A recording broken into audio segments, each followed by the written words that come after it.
Years ago today, the Boston Celtics put that 14th World Championship banner in the rafters here at the Boston Garden with a victory of the Houston Rockets, coached by Del Harris, who's now on the Milwaukee Bucks staff. In this game, Dick Vitale, it comes down to the situation of the trade that Red Auerbach made last year.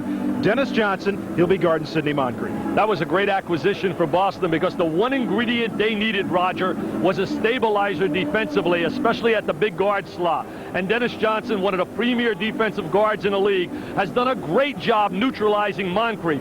In fact, Sidney averages over 20 points a game during the season, but against Boston, he averaged 16 points a game. And shot just 42% from the field, where he usually shoots 50. Some folks say if Milwaukee's going to win a game here, it's going to be this one. They didn't win here during the regular season. They certainly have an edge emotionally. You got to believe that Boston is absolutely drained after being taken. It was like a Mount Everest off their back after beating New York in 7 games. Number two, you got to look at the factor of Milwaukee's style of play. One, they control tempo. They play a ball-control basketball offensive game. Two, they do a great job defensively by packing it in, and they hold the opposition to 45% field goal percentage. And three, they have the physical bodies. Hey, Don Nelson is a winner, and believe me, this club can beat Boston. However, I like Boston. Milwaukee well-rested their last game Thursday night when they beat New Jersey to advance to the Eastern Conference Final. The Celtics going after their 200th career playoff victory before the 165th consecutive sellout crowd here at the Boston Garden. Let's go back to Greg Gumbel. Winning just once. That was January the 15th by a score of 106-87. They won it by 19. The Celtics winning the last 4 in a row. Won by the first one of the series by as many as 14 and by as little as 1. The final time they met on April the 10th in Milwaukee, the score was 96-95. John, during that regular season, Marcus Johnson was the one doing the bulk of the scoring for the Milwaukee Bucks, averaging more than 22 points a game. Milwaukee Bucks and the Boston Celtics at forward, Marcus Johnson and Larry Bird. We know the numbers that Bird has been putting up, but very quietly, Marcus Johnson has been having a fine playoff series. And again, as you mentioned, Greg, against the Boston Celtics this year, Johnson has done very well. The bad thing for him, as was for Bernard King, Johnson will have to guard Larry Bird. It will not be that way on the other end. At the other forward, Alton Lister gets the start for the Bucks against Cedric Maxwell. Lister averaging 6 points a game, Maxwell 9.5 points and 5 boards. But Maxwell very good this year, more than his season average scoring-wise against Milwaukee. Lister will take Bird down low. That's part. Bird will be guarding Lister. That's part of their philosophy. At center, as we said earlier, Bob Lanier having his healthiest year in many a year, going against Robert Parrish. Lanier 13.9 points a game, Parrish 15.8 and 11 rebounds. Milwaukee is going to be ready for Parrish to run a lot. Boston's going to try and run Lanier into the ground. This is an important game for Lanier because 48 hours from now they meet again, and this has to be a good one. At the guard, Sidney Moncrief for Milwaukee, averaging almost 20 points a game. DJ averaging better than 15.5 points a game in the playoffs. The reason Boston got Johnson was for Andrew Toney purposes and Sidney Moncrief. There's no more Toney to worry about, so this is a big, big matchup, and one of the main things that Johnson has to do to prove his worth to Boston is stop and contain Moncrief. At the point guard, a real find for the Bucks late in the season, and Mike Dunleavy for Boston, Gerald Henderson, who is scoring more than 11 points a game.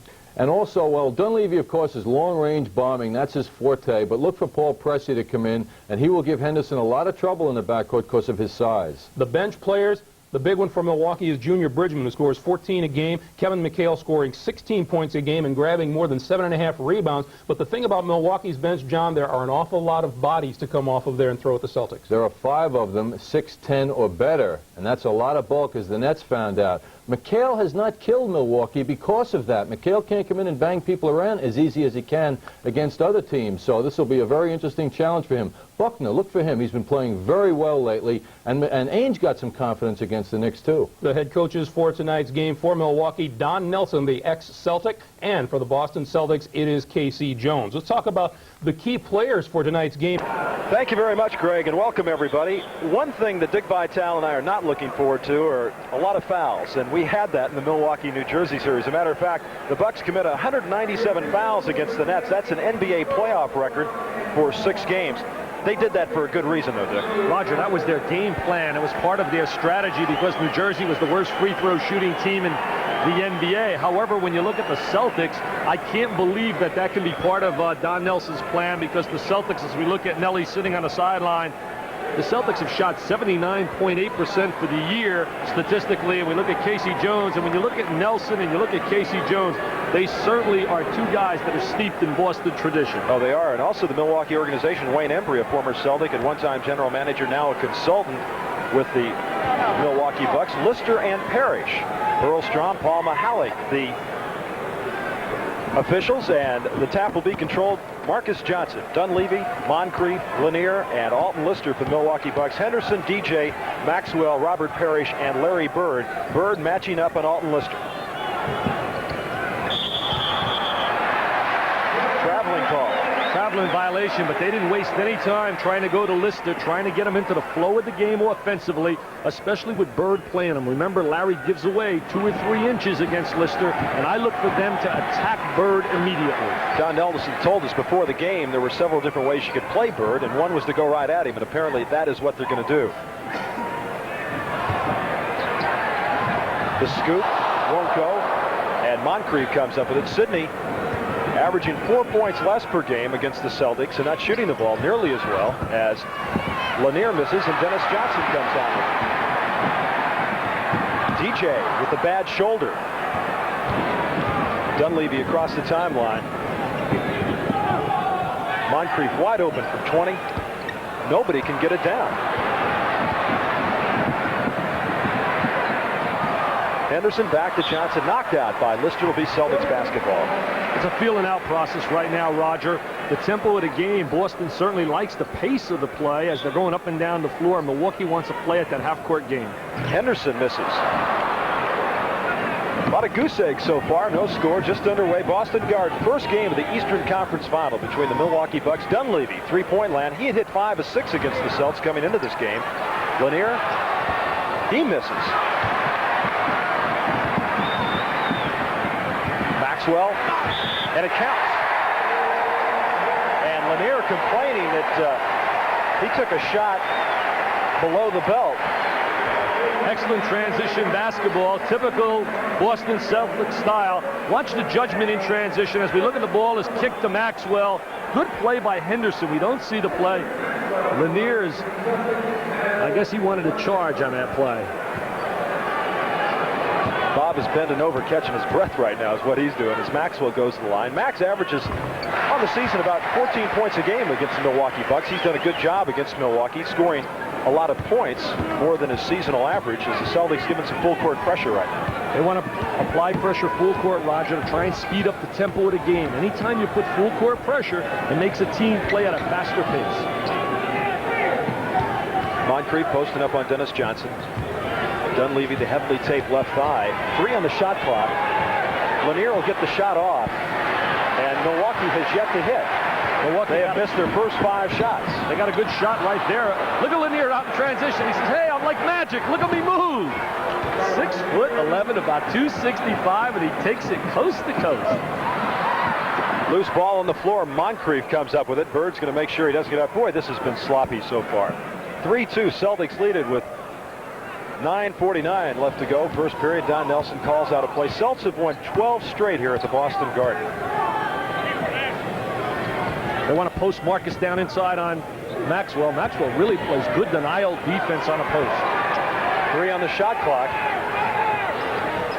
And in as the 24-second clock expires. Tremendous hang time by Marcus Johnson. Gets the good angle on the drive, hangs, lays it, and kisses it off the glass. Lister guarding Maxwell. Offensive foul called on Cedric Maxwell. Earl Strom right on the call. Dick, you know, foul shooting was a real key in the regular series where Boston won 5 of 6. The Celtics had 7 fewer field goals. They only shot 46% from the floor. Milwaukee 49. Celtics took 43 more free throws. They made 36 more as Milwaukee takes a 20-second timeout. Boston with their great front court, they're going to go to their interior people. And whenever you go to your interior people and you play a good inside attacking game, Roger, you're going to create foul opportunities. And that's what happened in the series where Boston won 5 out of 6 games against Milwaukee.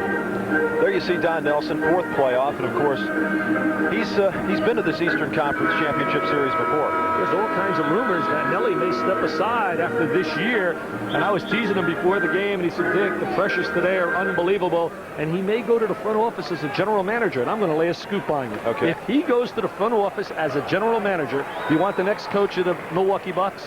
If anybody knows, you do, Dick. It's not going to be Dick Vitale, and I'd love to coach Johnson and Moncrief. I couldn't screw those two guys up, but I'm going to tell you this. I think it's going to be one of his scouts, Del Harris, the former coach of Houston. Nelly has great respect for Harris's knowledge. Parrish with the steal off Lanier. Lanier chasing from behind. He'll just give up on it. Let Parrish get the easy two. There's a couple of big 7-footers moving down the floor. I hope we don't see the type of play we saw in the New York-Boston series on the breakaways, guys being tackled from behind. We said that's a no-no. I thought they should possibly reevaluate that rule. If a guy's tackled and he's in the open court, give him the basket and possession of the basketball. Foul's going to be on Dennis Johnson, reaching in from behind. First foul on DJ. DJ has the bad shoulder, Roger, but they're not counting on him for any kind of offensive productivity. They want him on the floor to neutralize the great scoring talents of Moncrief. And an offensive foul whistled by Paul Mahalik.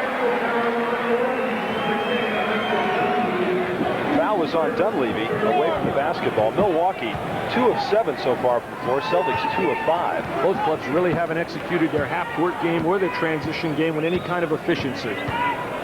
Maxwell on top. That gets the big 6'11" Lister away from the hoop. Henderson open on the side. He hits it. And the foul. Excellent offensive play in that series. Tremendous pass by Dennis Johnson to set the open jump shot up for Henderson.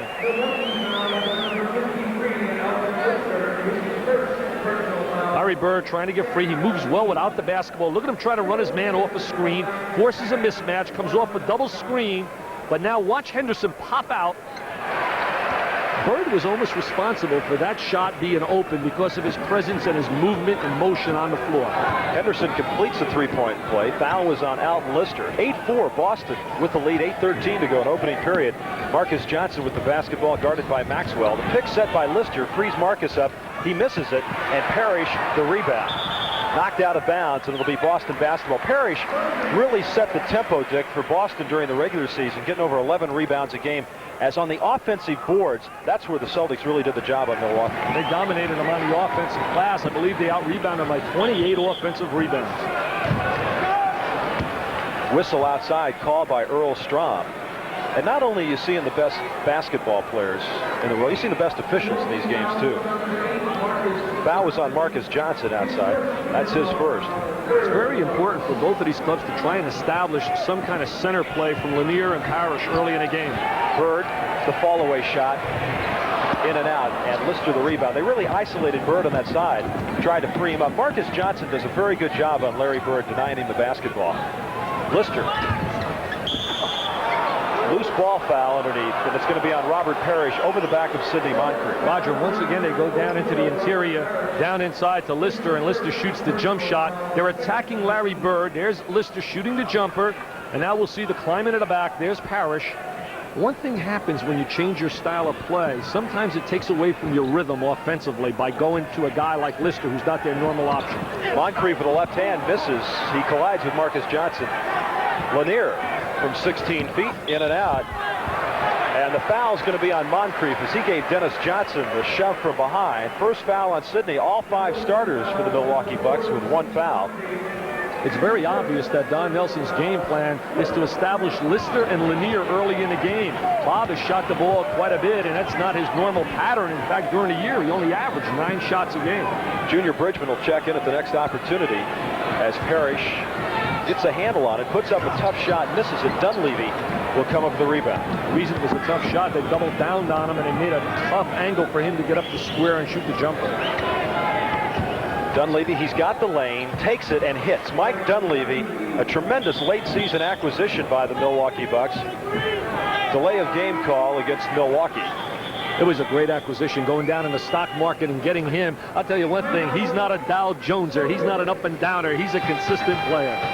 Timeout on the floor, 6:48 left to go. Opening period, Celtics lead the Bucks. Sluggish start, 8-6.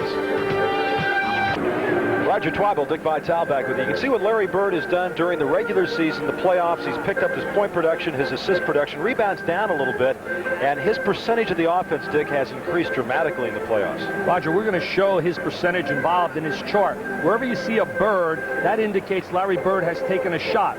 We can see he has missed 2 shots, 2 opportunities. 43 indicates that Henderson was open for a shot and missed the shot on a pass from Bird. What we're going to try to establish is to show his percentile that he's involved in the offense, totaling his points and his assists. And if he totals over 40 percentile of the offense, you can almost be guaranteed that Red Auerbach will light up a cigar and there'll be another win in the Boston Garden. Bird against the Milwaukee Bucks in the regular season, 21 points, 8 rebounds, 5 assists. But what he did against the New York Knicks, over 30 points, over 10 rebounds, and over 7 assists. And we got to see 2 outstanding players in Larry Bird and Bernard King square off in that 7-game set. Roger, we saw the 2 premier forwards in basketball. When you talk about Bernard King and Larry Bird, I've said time and time again, they were my choices in the corners as the all-pro selections, but I don't think there's any doubt who's the MVP of basketball. I've said it from day one, and I'm not changing. Consistency, it has to go to Larry Bird, who excels in every phase of the game. Shoot it, pass it, rebound it, and play defense. Junior Bridgman in the game right now, and he'll be guarding Larry Bird as Bob Lanier sat down. And Bridgman, he averages over 17 points a game against the Boston Celtics. Bird in the lane, and he hits it. Now, there's a mismatch. He's got 4 inches on Junior Bridgman. Bird recognized the size differential immediately and takes the ball right into the paint in the 3-second area for a good shot. He has a tendency, you really have to question his shot selection, Larry, at times. Traveling violation on Moncrief. He had turned the ball over. He was looking for Dunleavy. They called the travel. 5 turnovers now on the Milwaukee Bucks. Nelson told me he's going to play 4 guys on Larry Bird. He's going to rotate some people with size like Catchings. He's going to play people like Bridgman who are smaller just to give him a different look so he never can establish a rhythm. Bird, the turnaround. Look at that shot over Junior Bridgman. Larry Bird, his second hoop. He's immediately going to have to get Junior Bridgman off him. That's one dimension that they're going to take out of their arsenal because he'll just shoot it over him all day. Bridgman, who hits 54% of his shots against the Celtics. The steal by Henderson as they tried to swing it. Moncrief reached in to stop it. Cross court to Dennis Johnson. Wide open from 18. Oh, Lister cleared house on Maxwell. No call. And Marcus Johnson behind the back will bring it across the timeline. The finger roll. That could have been basket interference by Lister. No call. And they'll bring it the other way with Gerald Henderson. Maxwell's got Dunleavy on him. He turns into Lister and puts it up and in. Cedric Maxwell certainly has made a career of posting down on the interior with the long arms. The great first step to the goal. He just doesn't, I guess there are not enough of shots to get him the kind of offense you'd like to get, Cedric, with Bird and McHale and Parrish on the floor. Maxwell with 5 points. Milwaukee has missed 7 of their last 8 shots. Bridgman steps back over Bird. In and out. Lister, the offensive rebound. Whoa! Lister just about took Gerald Henderson's head off. And the foul's going to be called on Gerald Henderson. And Henderson standing there. This guy's 6'11", Dick. What's going on? Dennis Johnson trying to beat Moncrief to the. Look at him denying him down inside. Watch number 3. Look at the elbow right in Moncrief's throat. I mean, he is locked on him on the boxes. Whistle underneath. Foul called by Earl Straub. Roger, we were watching Dennis Johnson fronting before, playing in front of Sidney Moncrief. Whenever we use the terminology, he's fronting him. He's playing between him and the basketball, but he's playing in front of him defensively. Milwaukee with 4 offensive rebounds, but no conversions so far. Celtics with no offensive boards as they go inside to Marcus, and he slipped away from Larry Bird. Marcus did a great job of sealing off the defensive player, gets good inside position, demonstrates his great strength on the interior. He's a multi-dimensional kind of player. Marcus Johnson can play on the defensive end and the offensive end. Bird backing in on Bridgman. There's the bounce pass inside. Maxwell finally comes up with it, stripped away by Dunleavy, and the foul's going to be on number 10, Mike Dunleavy. That will be his second, and the Milwaukee Bucks' 4th team foul. There's a good look at Don Nelson. Bird right now has got a mismatch, but he recognizes the open Maxwell inside, tries to drill the bounce pass. Lister comes over and lays some body on Maxwell, and there's Dunleavy reaching in on his hand. Cedric Maxwell so far in the playoffs, 9.5 points, 5 rebounds, and from the foul line, Max shooting 69%, and game 7, big on the boards with 7 rebounds. He also did a great job Sunday of bodying up on Bernard King. Yeah, Certainly did a tremendous job early in the game. Remember, in all fairness to Marcus Johnson and Bernard King, they have to play on the offensive end and do their job, as well as on the defensive end guard the talents of a Larry Bird. And Larry doesn't have that. He has the luxury of playing on the off. They were looking the alley-oop that time to Sidney Moncrief. The foul's going to be on Dennis Johnson, his second. And Quinn Buckner and Kevin McHale will check into the game right now for the Boston Celtics. Maxwell will sit down. Watch the give and go. Moncrief gives the ball up. He catches Johnson staring. Doesn't have any vision of the ball. They try to throw the lob over the top. Dennis Johnson made a no-no. Never had vision of the basketball. Defensively, Roger, you want your player to see the ball and his man at all times. They're not playing the guy that has the ball. Sidney Moncrief has been to the foul line over 100 times in the playoffs. Shooting 78%. He's a slasher. He's the kind of guy that's going to take the ball down inside. You saw him with the 16 points in his last performance against the Nets. His value on the club is not just scoring. Remember, he was the league's most outstanding defensive player for 1983-84. And Kevin McHale, the man with the ball, the sixth man for the 1983-84 season. Bird. McHale, the offensive board, misses. Parrish loses it. Buckner gets it back. Scrambling, Quinn Buckner comes away with it. Buckner's a gutty player, a winner. He's got all the intangibles to give you some solid defense from the backcourt slot. Lister matched up on Parrish right now. The Chief from outside, tipped by DJ. That was still on the rim, and Paul Mahalik outside says count it. Basket credited to Dennis Johnson. Excellent call by Paul Mahalik. The trail official had the good look, the good angle on it. Dennis Johnson waves that hand. I mean, he wanted that deuce because he knows he's not a great perimeter shooter, and any basket he can get, he wants. Dennis Johnson has been struggling from the field, shooting just 40% so far in the playoffs. Yet he can play for most people because of his presence defensively on the floor. Buckner guarding Dunleavy. The left-hand scoop blocked by Parrish. And that's one thing the Boston Celtics do so well, and one thing they did against the Knicks, they blocked a lot of shots. Rejection city when you try to take it in a paint against the front line of Kevin McHale and Robert Parrish. Parrish says, Dunleavy, you're not taking this in here. This is not the stock market, Dunleavy. This is the NBA. Get it out of the paint. Bob Lanier has checked back in the game for the Milwaukee Bucks.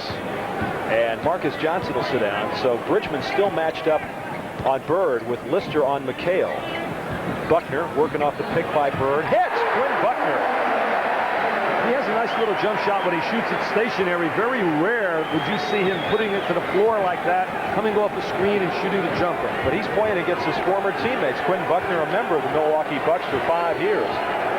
Before coming over to Boston to trade for Dave Cowens. He was a very vital part of the Milwaukee Bucks at that point guard slot during their big number days. Lister. And the foul's going to be on Kevin McHale. And you see McHale agreed with referee Earls. I think that's the first time I've ever seen Kevin McHale agree with an official. Kevin McHale, certainly one of your happy-go-lucky. I mean, he is full of quotes. I thought Vital was verbose. This guy eats me alive. He's been listening to you, Dick. I can tell that. Bucks take a timeout. 2:22 to go in the first. Boston 29. Roger Twibell, Dick Vitale, and that's the last time Boston won the World Championship in 1981 when they defeated the Houston Rockets. And, of course, they are looking for number 15 to hang from the rafters here at the Boston Garden. Larry Bird has played in the playoffs every year that he has been in the National Basketball Association. You can see what he did in years past. Over 20 points, less than 6 assists, over 12 rebounds. This year, Dick, he's really picked up his point production. His rebounds have fallen off while he's shooting 56% from the floor. In past years, 45% coming into the season. Also, as we look at the turnover ratio, 7 for Milwaukee, 3 for Boston, he has another dimension on the floor with this team. They do not have the true legitimate point guard, creator, and passer on the floor. Like a Tiny Archibald they had in years past. Right, exactly. A good analysis. They don't have Tiny out there to run the break and do things offensively from the point guard slot. So they utilize Bird as a passer on the floor, and he plays out in the open court a little more than he did in the past. Paul Pressey has checked into the game now for the Milwaukee Bucks. He's a valuable man in the backcourt for head coach Don Nelson, very aggressive defensive player. And Alton Lister at the foul line. Pressey has the long arms. Defensively, he gives you a solid performance. He also knows his limitations. He's a solid player, and I think he's just going to become a real, true NBA performer in the future years. He's just learning the trade his second year in the league. Dick, Milwaukee shooting just 23%, 4 of 17 from the floor, and they've turned it over 7 times. Bird breaks free underneath. He gets a pass from DJ, misses it. And Larry, a grimace on his face. He said, gosh darn, as he ran by. Except he got open again with outstanding movement without the basketball. That's really a lost art by a lot of players. Moncrief, strong move inside, follows his own miss. One more time, McHale comes down with it. Trying to get it out to Bird. Pressey intercepted it, but Bird got it back. Buckner pushes it up to Dennis Johnson. He'll take it from 18. Misses. And McHale got locked in that time by Lister. Wasn't able to chase the ball down as Pressey will bring it up court. Bridgman.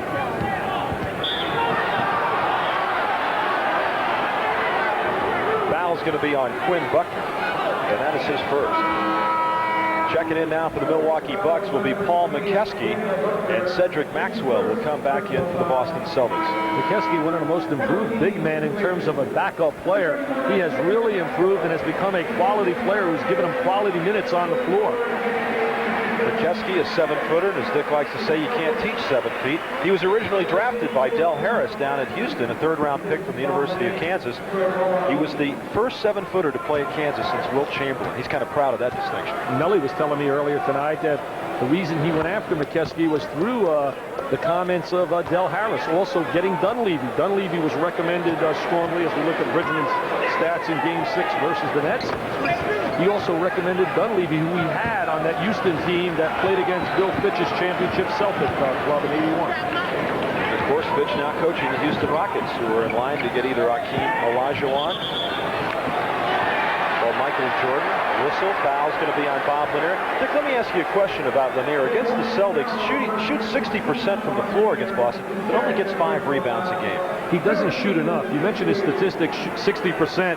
He's not getting as many shots as I think he should shoot on the floor. There's Bob reaching in as soon as you stick that hand. He said, wait a minute, I'm a 14-year veteran, Earl Strom. You can't call that on me. I just stuck my hand out. Perry shooting just 66% from the free throw line in the playoffs. He's got 3 points. You mentioned rebounding out of Bob in terms of the statistics. He is not a great rebounder. I mean, he is not statistically, especially now in the latter part of his career, what you would call a guy that's going to go laterally for rebounds. He gives you a lot of muscle on the court, a lot of size. I think he's got to shoot the ball 14, 15 times a game. Pressey sends it out top to Lanier. Bridgman takes it to the hole. The left-handed in by Junior Bridgman. Bridgman has 4 points. He has really improved his art of driving the basketball. We know he's a good stationary jump shooter. Danny Ainge has checked into the game for the Celtics. McHale working the baseline. He gets trapped underneath. And it's going to be Boston basketball. Ainge has played fairly well against Milwaukee, even though it's limited duty. He has shot 60% from the floor. Last year in one of the playoff games, he scored 23 points in the first half, and then Don Nelson made a few choice comments about Danny. He felt the wrath of Don Nelson. Nelson's a great motivator like that. He picks a player to go after. Great motivational, psych, part of coaching. He went after Michael Ray Richardson in the New Jersey series just to try and take a guy out of his rhythm. He said Ainge was a cheap shot artist last year. He learned that from the master, Red Auerbach, how to utilize the press as a way of getting his players to play. 22-15, Celtics with the lead. 3 on the shot clock. Bridgman, the line drive. McKeskey tips it out. Pressey gets it. And in with 25 seconds left to go in the period. Pressey with a good drive to the goal. He has the long arms. Paul Pressey's not a good long-range shooter, not a great ball handler, but he's the kind of player, a complimentary player who does so many good things, Roger, that you need him on your club if you're going to win. 10 seconds left to go in the opening 12 minutes of play for the Boston Garden. First game of the Eastern Conference Championship Series. Ainge dropping it off to Parrish. Pressey, though, picked it up. And no basket. Excellent defense by Milwaukee in their half-court defensive set, but Danny Ainge made a no-no by leaving his feet offensively and then trying to make the pass. Low scoring first period from the Boston Garden. Celtics lead at 22-17 after 1. Important and vital to Don Nelson. Number one, his club has been rested. There's Greg Kite from Brigham Young, who made my all-airport team. He said, Dick, I'm going to start getting some PT playing time, and you're going to have to take me off that all-airport team. You're talking about Nelson. Get back to basketball. Nelly, Roger, you made me lose my thought right there when I saw Greg Kite. You're talking about an important game for Don Nelson this first game. Very important because emotionally, Boston, as we talked about, had to be flying high after getting Mount Everest off their back in terms of losing to, there's Nelly now talking and preaching and look at the field goal percentage. And number two, they're a rested basketball team. And therefore, they're primed for this game. And this should be a little edge for them with Boston having the edge naturally playing here in Boston. Both teams with 8 defensive boards, but the Milwaukee Bucks 7 offensive rebounds as they've out-rebounded Boston 15-11. McHale inside for the easy 2. Tremendous isolation. That play was set up by Casey Jones during the timeout. They isolate Kevin McHale inside, and he demonstrates his flexibility by taking it right to the goal. Lanier, McKeskey, Moncrief, Bridgman, and Pressey. Small lineup. The runner by McKeskey, and Bird comes down with it. Bird, McHale, Maxwell, Buckner, and Ainge. Danny Ainge comes up with a loose ball, will take the jumper from the side, and Bridgman the rebound. Celtics have a quick lineup on the floor with McKeskey and Lanier. They do not have the kind of speed, Milwaukee, to get into a transition game with Boston. McHale guarding Lanier. He's going to take Kevin inside. Double teamed by Buckner. Back into Big Dauber. Won't go, and McHale gets the rebound. Good dive defensively by Kevin McHale. Ainge will push it up to Bird on the wing. Inside to Maxwell. And the foul is going to be on Junior Bridgman. Perfect execution in their running game. They run the ball up the middle of the court, get it to the sideline to where Larry Bird has the good angle to try and dump it to Maxwell, who's locking down in a box. They run it up to Larry Bird. Now he has that good 45-degree angle for the bounce pass into Maxwell, locking down inside, and Bridgman comes over and fouls. The foul is going to be on Paul McKeskey. Cedric Maxwell can show you more moves. He can get the ball up to the basket from any position. He can sit in the stands and get it up as long as there's a foul on the play. That's why he's been called a rubber man since he came out of North Carolina, Charlotte, where he carried the 49ers to the NCAA Final Four when they lost to Al McGuire and Marquette in 1977 in Atlanta. And of course, that was the year that the Titans of Detroit went into Milwaukee and knocked off Marquette, wasn't it? We beat them, no, we beat them in 78, the year they won the national champion. No, it might have been 77, 78. I lost track, Roger. That's too many years ago. Let me just say this. I cherish the moment of beating one of my idols, Al McGuire. Whistle in the backcourt. Foul's going to be on Quinn Buckner. That is his second. Casey Jones telling Dick and I before the game, glad to be out of that New York series. He was glad to get New York out of the way because he knew that he was in an absolute war. Cross court, Maxwell intercepts the pass. Ainge, and in. Good decision by Cedric Maxwell. He knows he's not a guard. He pulls up with the basketball, looks for a guard, kicks it off to Danny Ainge. They're trapping all over the court to try and create tempo. They're putting a lot of pressure on the ball. Ainge is playing very intense, and he looks like that ankle injury is a thing of the past. He was fined $750 today for that altercation with the Knicks. Pressey inside, strong move with 2 on the shot clock. Paul Pressey. Good athletic ability. I liked him when I saw him play for Nolan Richardson in Tulsa in the NIT. You could just see that he was an athlete that can do a lot of things for your basketball team. 27-19, Celtics with the 8-point lead. Biggest lead has been 11. Now Pressey matched up on Bird with the double team with Bridgman, and they're going to get the illegal defense call. The one difference in Larry Bird and a lot of great superstars, there's a technical. Strom bangs him immediately.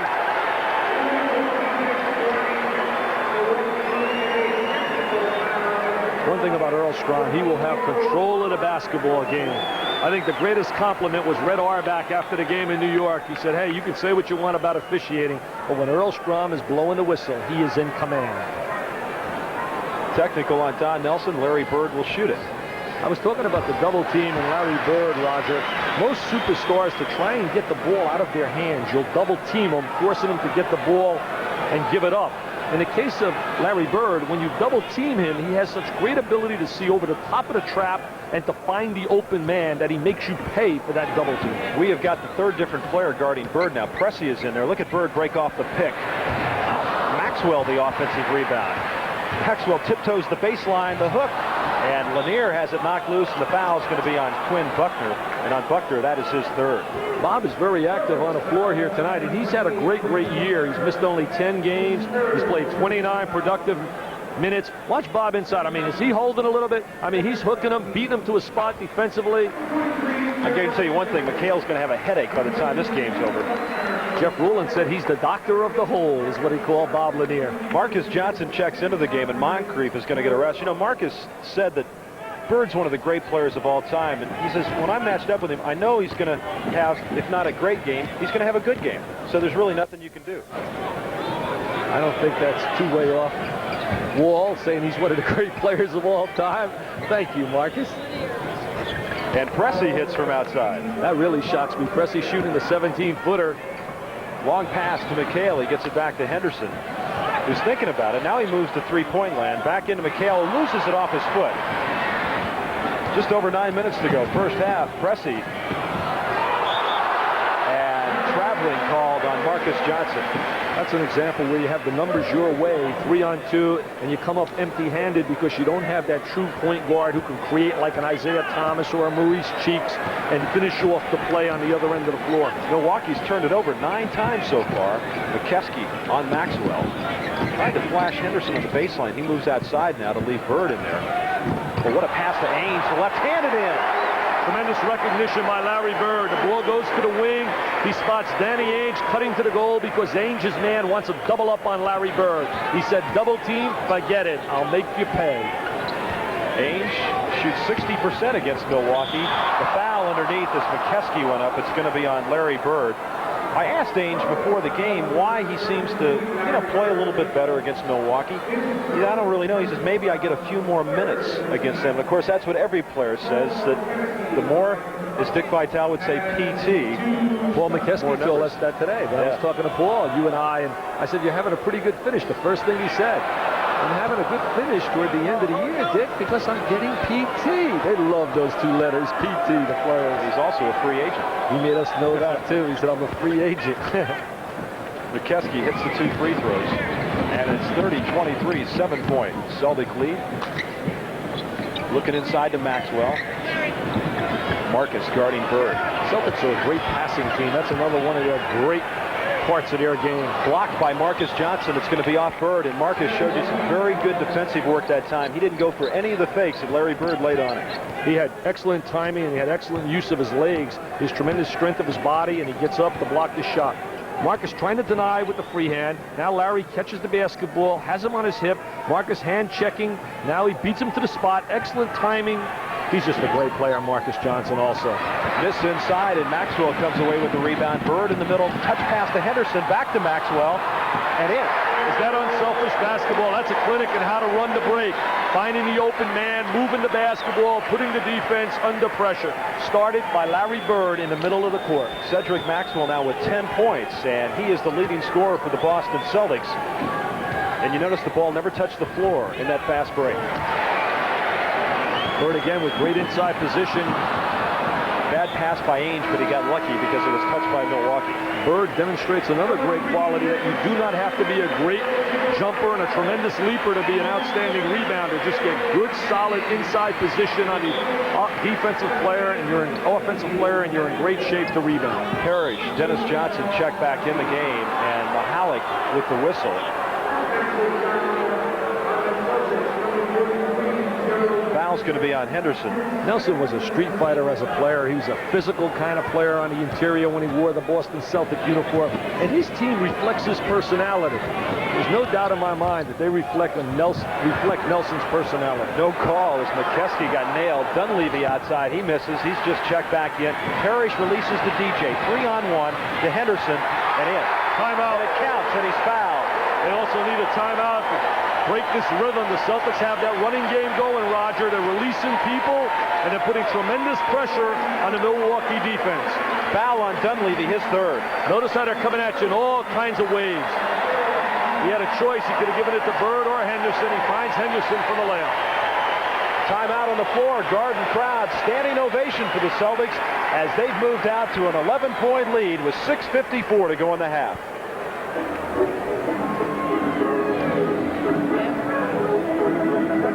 What this graphic shows is during the regular season, the Celtics with 7 fewer field goals, they shot just 46% compared to 49 for Milwaukee, but the Celtics with 36 more free throws, and the Bucks, who were the best defensive team, giving up the rest of the NBA just 101 points a game, gave up 108 to the Celtics. The reason for the differential in terms of free throw shooting, as we talked about earlier, Boston likes to go down into their inside people, into McHale, into Parrish, Maxwell, and also Bird, and they present a lot of problems, and they're going to go to the foul line and create free throw shooting opportunities. K.C. Jones, Jimmy Rogers, and of course Chris Ford, the coaching staff for the Boston Celtics, and Mike Schuler, Gary St. Jean, the assistants for Don Nelson, and Del Harris, his scout here.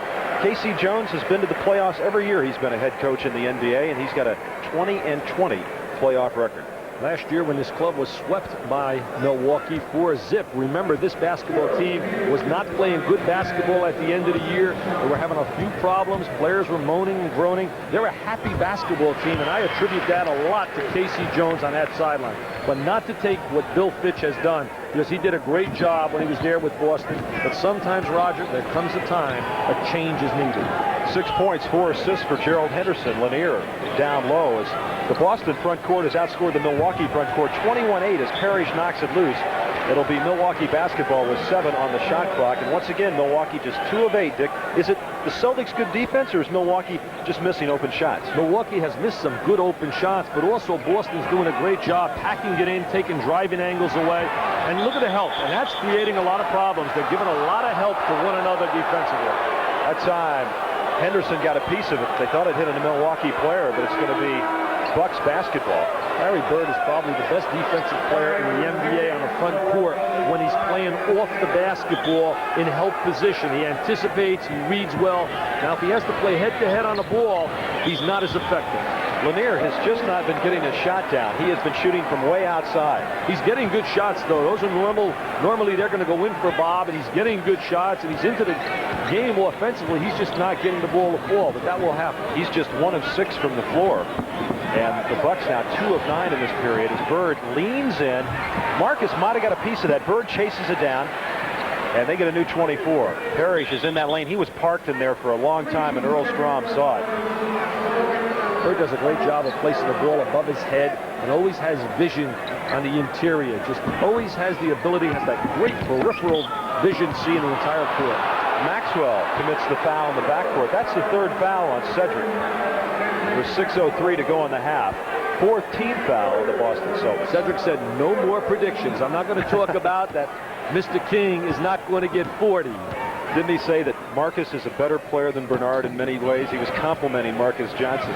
He's smart. He's a politician. He's learned how to be a nice politician. Cross court to McKeskey from 15. He hits it. Paul McKeskey can hit that outside shot. The scouting report says when he's outside, you've got to respect him. You've got to go out after him. He has a nice touch for a big guy. Parrish guarded by McKeskey. He misses, and Dunleavy comes up with it, and Henderson reaches in, and the foul on Gerald Henderson is 3rd. Now we've got a situation where Henderson has 3 fouls, Buckner has 3 fouls, and Maxwell has 3 fouls with 5:31 to go in the half, and the Celtics are over the limit. Dunleavy's certainly a guy that bangs the floor a number of times. You take a look in the Milwaukee locker room after a game and watch Dunleavy putting the ice packs on his legs, and he has that bruised left thigh. He was just one of a number of Milwaukee players banged up that really needed that time off. So Milwaukee with 5 days off. Another player, Harvey Catchings, who is available for duty. He'll be seeing action. And also, Kevin Greavy says his shoulder is much better, and he could see some playing time. As the Milwaukee Bucks now have cut the Celtic lead at one time at 11. It is now down to 8 as they've hit 9 of 10 free throws.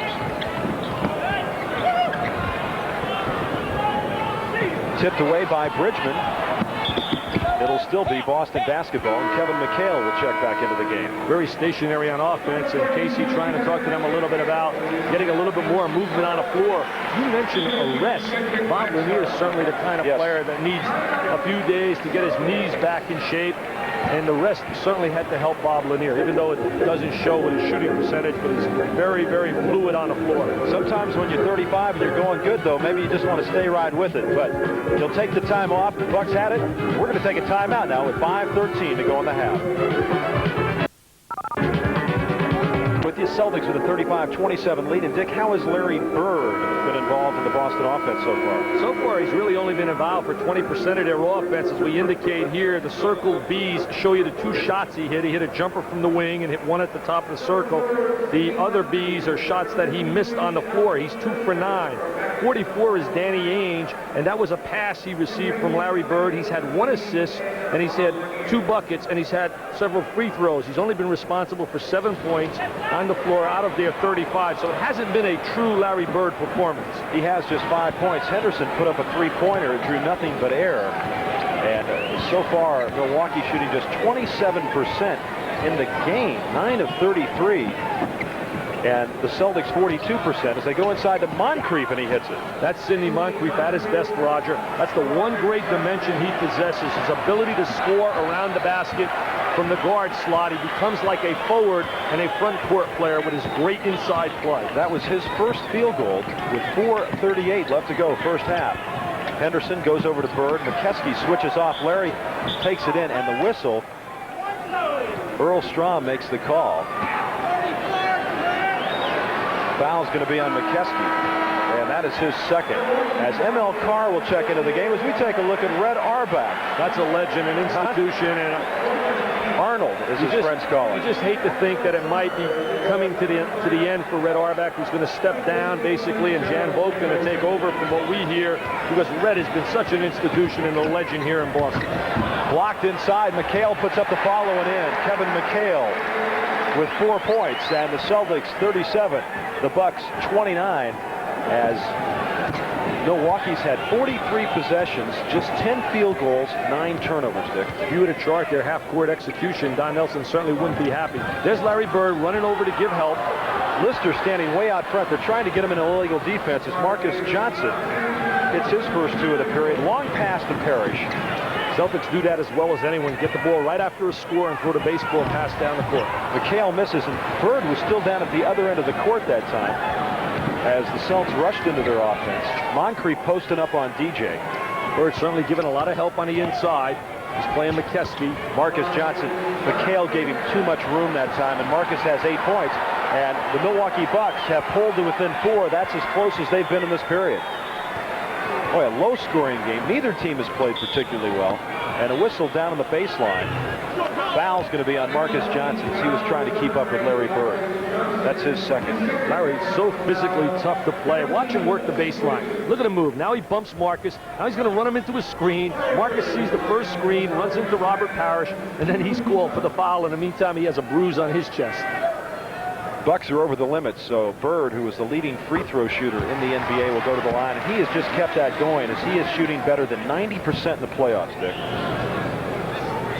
And that's not a bad career for some guys, huh? He had a great game against the Knicks on Sunday as he missed. Well, he threw up a brick. That's as bad a free throw as you'll ever see Larry Bird toss up. Roger, I believe he was really charged up because of the Bernard King. And Mahalik, the whistle. And Larry's sitting there enjoying it. He's saying, "What did you call on me, Paul? Somebody come and give me a little helping hand." The foul is called on McKeskey. It looked like Lister who pushed Bird, but they give it to McKeskey. That is his third. I was mentioning a point before about Larry Bird and his performance against the Knicks and Bernard King. You can't tell me that Larry Bird wasn't excited about playing against Bernard King. You have to get charged up when you're playing against a guy that's getting all kinds of headlines. There's Randy Brewer running on the floor from out of Minnesota. A 7-footer, was a teammate of Kevin McHale at Minnesota. But Larry had to be charged up because there's been so much written about Bernard King's great spectacular play. And the one thing about Larry, he's not a spectacular player. He's just a solid, consistent player, but he's not going to be flashy and do all the things in transition as some of the great players in this league will do. Dick, his flashy moves will usually come on his passing ability, not so much what he can do in the open court, taking the ball inside. But every once in a while, he'll surprise you with some of the things he can do. But you're right, he is not as spectacular on a day-in, day-out basis as a Bernard King. Or Dr. J. Yeah. Illegal defense called against the Celtics. So each team has had an illegal defense called against them. Next time, it'll be a technical. Just over 3 minutes to go in the half, and the Celtics lead it by 7. Nelson set that up. He was screaming about it earlier, and he had Lister trying to isolate, playing way out in the back court, forcing Bird. Now Bird's playing Randy Brewer. Got strength against size. Strength against height. I think that'd be the best way. Lister takes the shot outside, misses it. Bird tips it, and McHale comes away with it. Bounce pass to ML Carr. Good fake by ML. The scoop. Oh, ML Carr. Showtime. ML Carr, one of the veterans of this basketball team. That's a flash from the past right there. He's such a spirited guy. Watching him in the warm-ups, he's a cheerleader, and he's such an emotional lift to this team. Moncrief is fouled as he takes it up. It's going to be on Dennis Johnson. And on DJ, that's his third. So now Buckner, Henderson, and Dennis Johnson all with 3 fouls. But let's look at a former Piston. Guilford College. I taught him that move, Roger, on the baseline. A little power layup. I taught him how to hang when I had him there with Detroit. Making me look good, ML. He didn't make me look too good when I was on the sideline. We had somebody else. That's for sure. Moncrief, who has now just 4 points, and you can see what he's doing in the playoffs. And 55%, that is good, but it's not unexpected of Sidney Moncrief in playoff action. He came out of that class in 1979, one of the great classes in the NBA. Larry Bird, Magic Johnson, Cartwright, Greenwood, Moncrief, just a great, great class. Dennis Johnson has done an outstanding defensive job so far on Moncrief. He is 1 of 4 from the floor. He now has 5 points, 3 of those from the free throw line. DJ isolated on Moncrief. The turnaround won't go. Parrish, and the whistle from behind. Foul's going to be on Randy Brewer. Celtics are starting to establish inside position on the offensive board. He had the rebound by McHale a little bit earlier. Here's Dennis Johnson in isolation, one-on-one move, turns, shoots the little J. Parrish with good inside position. There's only one thing he can do. Oh, it looks like he gets all ball, but the official says no body. Danny Ainge has checked into the game. Parrish to the line. Chiefs got 4 rebounds and make it 5 points. Before the game, Sidney told me the matchup between, there you see the hot pad going on the shoulder of Dennis Johnson. He said the matchup between him and Dennis Johnson sometimes is a washout. They make each other work so hard. And in this game, DJ with just 2, Moncrief with just 5, and Johnson averaging over 15 points and Moncrief nearly 20 in the playoffs. I disagree with Sidney from this standpoint. His points are much more vital to Milwaukee than the points of Johnson to Boston. A couple of former Golden Gophers going at each other as Randy Brewer took it inside on Kevin McHale. They were teammates for 1 year at Minnesota. Kevin McHale was a senior when Randy was a freshman. I mean, he fouls him 1 time, 2 times, 3 times, and he bangs him and he goes to the line for 2. They played in the starting lineup together during the NIT for Minnesota. Trent Tucker was on that team as well. Brewer in the playoffs averaging just over 2 points a game as Paul Pressey checks back in. Milwaukee 12 of 13 from the foul line in this game. Pressey reminds me a lot of Darrell Walker, the New York Knickerbocker player, Roger. I know a lot of people talk about Walker from Arkansas in the same class as Sidney Moncrief. Moncrief gets it and puts it in, so it turns out to be a 3-point play. And there's no way you can put him in a class of Moncrief, but he's very similar to Pressey. Long arms, defensively tough, anticipates well, steals the basketball, and certainly a shooter who's a suspect. Oh, Brewer just nailed Bird in the lane. Hey, Don Nelson's got a lot of fouls to waste on his bench. He hasn't gone to Harvey Ketchich yet. Brewer picks up his second. Marcus Johnson fighting Bird. Bird coming off a screen. Brewer just gives him a little shove and then turns and looks at the official and said, who, me? Nelly loosens up the tie. He might take the coat off before it's over with. He does a great job on the sideline. I'm hoping he doesn't quit as a coach because I think guys like Nelson and Billy Cunningham certainly are 2 examples of former players who've come into this league and have proven that they can go right to that sideline and with some time become outstanding coaches in this league. Bird all free throws in the second period, and he's hit 6 of 7. 46-38, 144 left to go. Bird also with 4 rebounds, 3 assists so far as Marcus Johnson takes him inside, and that was a strong move by Marcus. That's a major league move. He had him in a one-on-one situation on a baseline. Great change of direction and good body time, and he also utilized the basket really well as another weapon as he went up and under with the reverse layup. Marcus 5 of 6 from the floor. Parrish wide open. McHale got it to him, and he puts it in. Parrish gets down that low, Roger. You just put it in the book. You're not going to stop a 7-footer with his touch 3 feet from the goal. Celtics by 8. They've led by as many as 11. 1:10 left to go. And McKeskey will check in. Bird went for the steal that time. Marcus takes it inside. nearly an identical move as Ainge comes away with it. Bird on the wing. Larry leans off the glass and in. Tough shot by Larry Bird. That's an all-NBA pro play right there, Roger. He was trying to find a trailer in transition from the wing. He doesn't spot a trailer. He gives an up and under move, gets it up on the glass for the layup. Marcus Johnson. Parrish the rebound. ML Carr is down floor. McHale to Bird. The pull-up from 15 hits. So all of a sudden, the Bucks had closed it to 6, and quicker than you can say, Larry Bird, the Celtics have it up to 12 with 20 left to go in the half. Typical Celtic basketball, utilizing the fast break, putting a spurt on the floor. Well, we'll take a look at that shot chart when we come back after halftime. We'll see some interesting things on it, as Bird has made 5 of the last 6 Boston points. Moncrief, and he is fouled.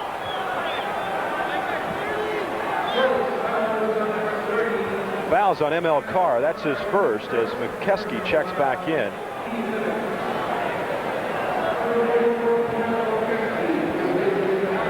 That was a set call by Don Nelson, trying to get Moncrief down the lane for a one-on-one maneuver. ML Carr on the floor to give him some tough physical minutes, run the court and play some solid defense and put some pressure on Moncrief. 52-40. Moncrief will go to the line.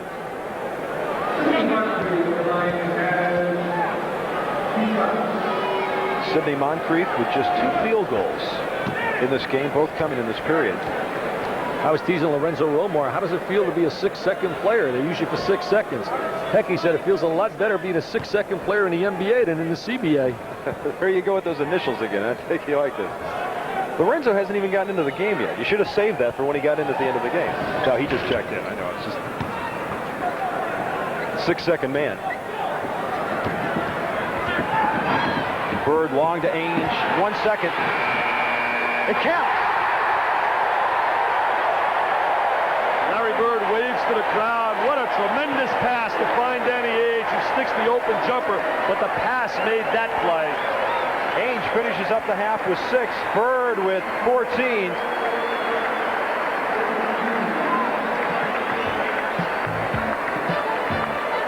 We're at halftime at the Boston Garden. The Celtics lead the Milwaukee Bucks 54-42.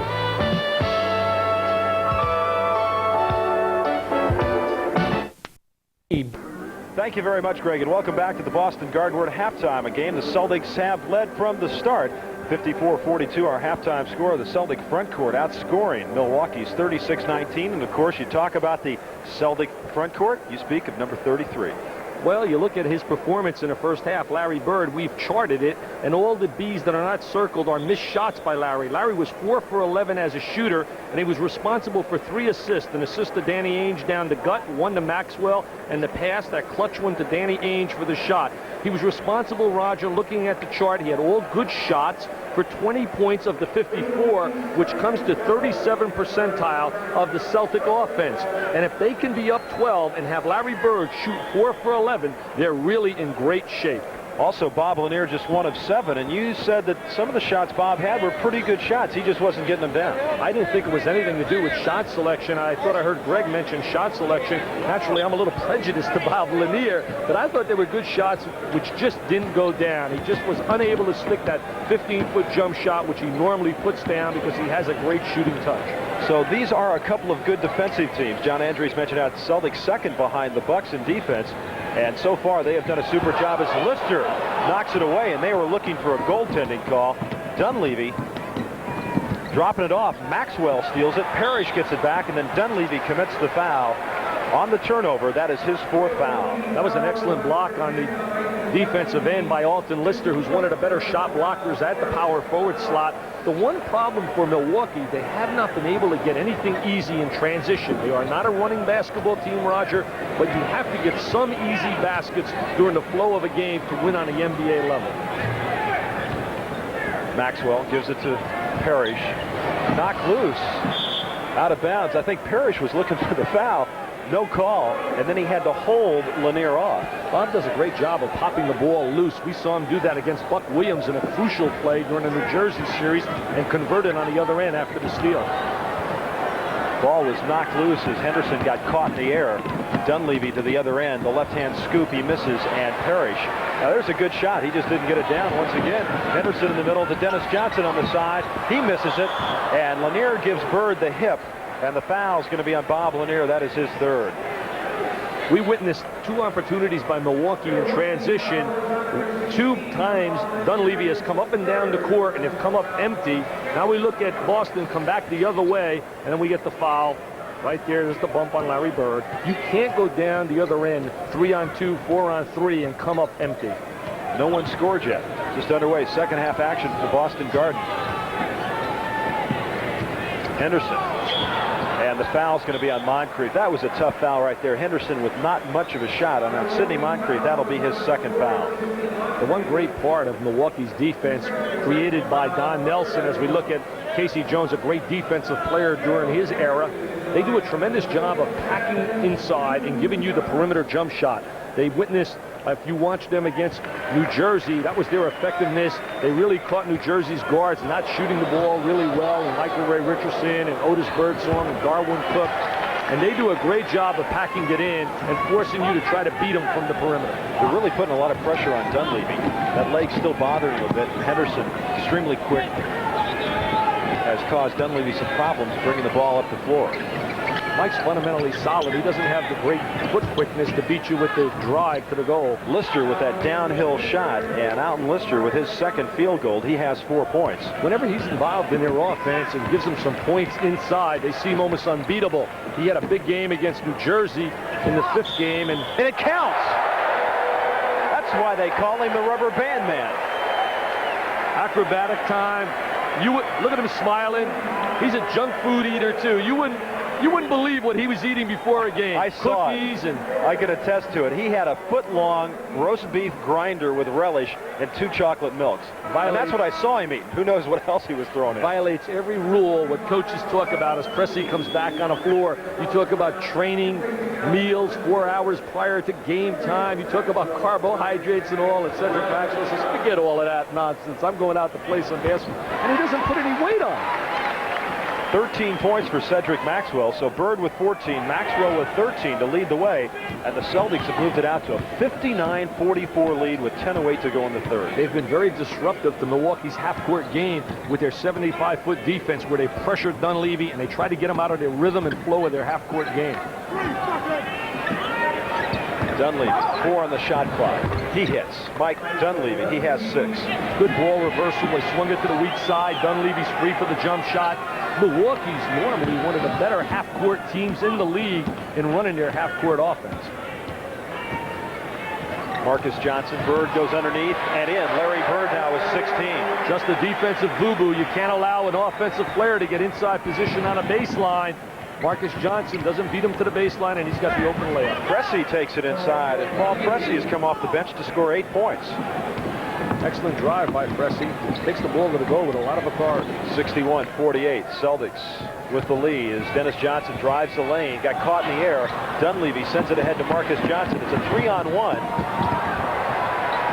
Pressey in. Paul Pressey with 10 points. Pressey gets the easy layup, but that play was developed and created by Marcus Johnson. Brewer to Robert Parrish. And the Celtics do that as well as anyone, Roger. You score it down on the other end, and it's boom, bam, put the deuce in the book, and it's a deuce on the other end of the floor.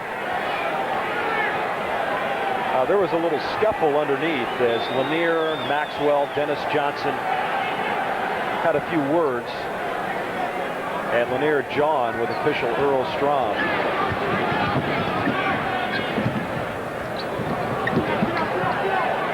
Dunleavy wants Pressey to the other side. They want to isolate Lanier down low. Look at Larry Bird giving help in the lane. Watch 33. There he is in the lane. Traveling call by Lanier has just had a tough night. And you got to give Robert Parrish some credit for that. Robert Parrish for good defense, but also Gerald Henderson taking away Bob's driving angle for the left-handed hook shot coming across the lane. 63-50. Good team defense by the Celtics. I agree with John Andres about the team defense the Celtics are playing. Bird splashing the baseline. Dennis Johnson takes it in, blocked by Pressey, and Lanier comes up with it. Dunleavy will take the middle if he can, drops it off to Moncrief, and the whistle by Earl Strom, and the foul is going to be on Gerald Henderson. and that'll be his 4th. Lack of communication by Milwaukee in transition. Bob was in great position, Lanier as a trailer, but he doesn't communicate to Dunleavy, who's ahead of him, that he's trailing behind. He would have had an easy layup.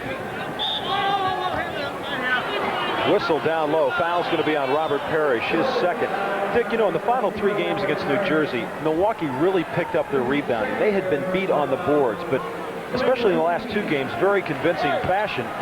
Was that more or less due to New Jersey shooting in the 30 percentile area, or the fact that really Milwaukee was working harder on the boards? Milwaukee, I think, got a message from New Jersey early, but again, in all fairness to New Jersey, they claimed they were physically and emotionally drained after that Philadelphia series. Beautiful play by Sidney Moncrief. He runs a little shuffle cut off the high post. Great movement without the basketball. Catches the ball. There's nothing like a player. The toughest guy to defend, Roger, is a guy that moves without the ball and runs people into screens. Lister did a good job in that series neutralizing Buck Williams late in the series. Bird is fouled on his way inside, and that's his 2nd time he has been able to fake Marcus Johnson to the right, spin to his left to the baseline, and take it in. Marcus is playing him to the help area, trying to force him to the middle, and there he is now. He locks, he drops steps, gets on the inside, and draws the contact. Marcus is expecting help from the help side, and they're not giving him any help at all as Danny Ainge comes on the floor. Dennis Johnson will get a rest. When a guy is beating you to the baseline in a half-court sequence, Roger, you've got to expect help from the other end of the floor and really, really beat a guy to a spot and force him to go to the foul line as opposed to giving him the open layup. Quinn Buckner has checked into the game. Now, Milwaukee has come out and hit 5 of their first 6 shots here in the 3rd period.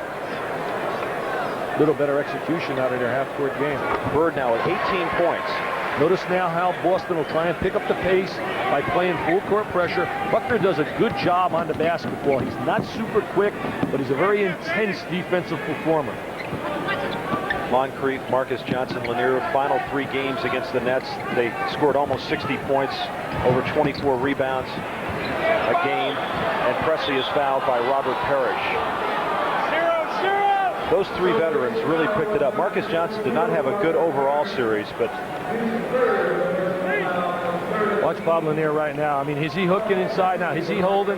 He's locking. He's getting his big rear end right into Parrish. And there's Paul Pressey hanging around the basket.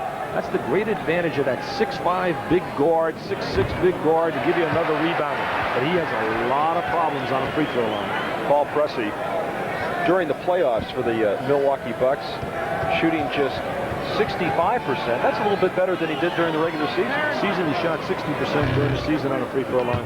He gets 1 out of 2, but he's come off the bench 11 points, Dick. He's done a real solid job.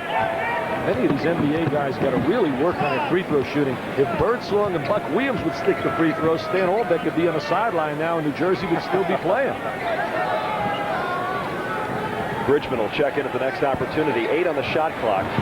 Parrish, the fall away. Ainge there and puts it up and in. Danny Ainge seems to be in the right place at the right time tonight, and he converts it. Don't get mad at me, Otis and Buck. You're both great players, but you got to make those free throws. You're talking like a coach now, Dick. I know I am. Got to remember those players are trying hard. Pressey underneath, gets it back outside to Moncrief. Hesitated on the shot. He missed it. Lanier gets the offensive board. Sidney's a better slashing player than he is shooting that stationary jumper, catching the ball on a wing.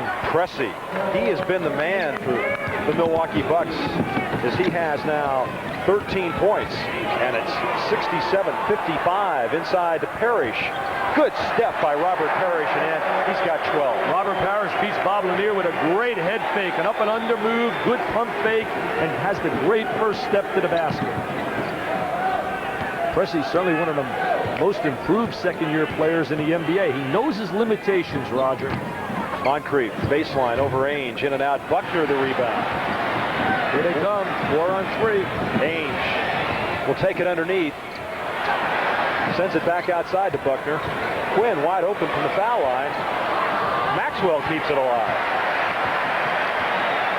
Great hustle by Cedric Maxwell with those long arms. He plays much bigger than his 6'8" frame. Bird, turnaround, hits. Boy, was that a move? That's vintage Larry Bird. That fadeaway J. French Lick, Indiana can be proud of the blonde bomber. 20 points for Bird, 71-55. Celtics, and his points just creep up on you, Dick. He's another one of those. How many in the book you put? Put 25. Lanier, the offensive board. Bob goes to the deck. Pressey sends it over to Marcus Johnson and in. Good ball movement by Paul Pressey. Recognizes the opening cutting of Marcus Johnson, and Marcus finishes the playoff. No basket. Strom blows the whistle out front. The foul's going to be on Paul Pressey, and there's a timeout on the floor. Roger, before it's all said and done, if he can sustain his performances over a 10-year period, Larry Bird will go down as one of the all-time great forwards in the game. Right now I go Dr. J and Elgin Baylor, but before it's all said and done, you better find a spot for Larry Bird. Dick, I don't think you're really sticking your neck out on the line making that comment, partner.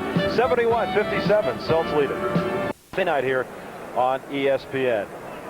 Roger, we were talking about offense. There's Dennis Johnson coming from behind. He gets a little piece of the basketball. Great block, and Sidney still converts it, but he gets a piece of it. Dick, Milwaukee hit 5 of their first 6 in this period, now just 1 of their last 6, so they've really cooled off. We talk about offensive rebounding. Milwaukee has 10, Boston 9, but the important area, Milwaukee's only been able to convert 4 of those 10, 40 percentile of their offensive rebounds for a total of 9 points, 4 baskets and 1 free throw. Bird has missed just once from the foul line. Roger, we talk about the great players. I happen to be a great fan of Elgin Baylor and Dr. J, and I said before it's all said and done, to me, the sign of greatness, you have to sustain it for longevity. In the backcourt, I think it's a lock, Oscar Robertson and Jerry West. And there are people in Boston, as he misses that foul shot, would say it's an automatic Bill Russell in the middle. I'm going with Kareem Abdul-Jabbar as the greatest center ever. Will Chamberlain's my man. Well, you went to Kansas. It's all right. 72-57. Just over 5 to go in the third. Bird 10 of 12 from the foul line. Lister, Pressey. Paul takes the shot, misses, and McHale, who's in the game, gets the rebound. There's no doubt he's the best 6th man in basketball, and he was honored. Bobby Jones certainly has moved over a step. McHale is definitely taken over as the king of the 6th-man role.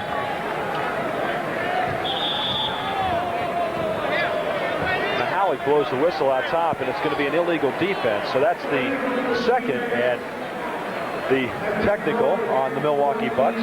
They set that up, Roger, by simply spreading out the court, isolating the player, and then if the people do not come out with their assigned offensive player and guard them in a specific area of the floor, you have an illegal defense, especially if they're caught zoning up in that 3-second area for a count in excess of 2.9. Celtics 23 of 26 from the foul line, and Casey Jones. Gotta like the situation. Here you go. Explain it to us, Dick. Notice how they're spreading out on offense right now. And there's Milwaukee packing it in. Milwaukee defensively is giving a lot of help as we look at Lister's really not up on McHale. Ball out of bounds, and checking in for the first time tonight will be Harvey Catchings for the Milwaukee Bucks. They got him from Philadelphia. He's been playoff tough. He's played a lot of playoff basketball during his career.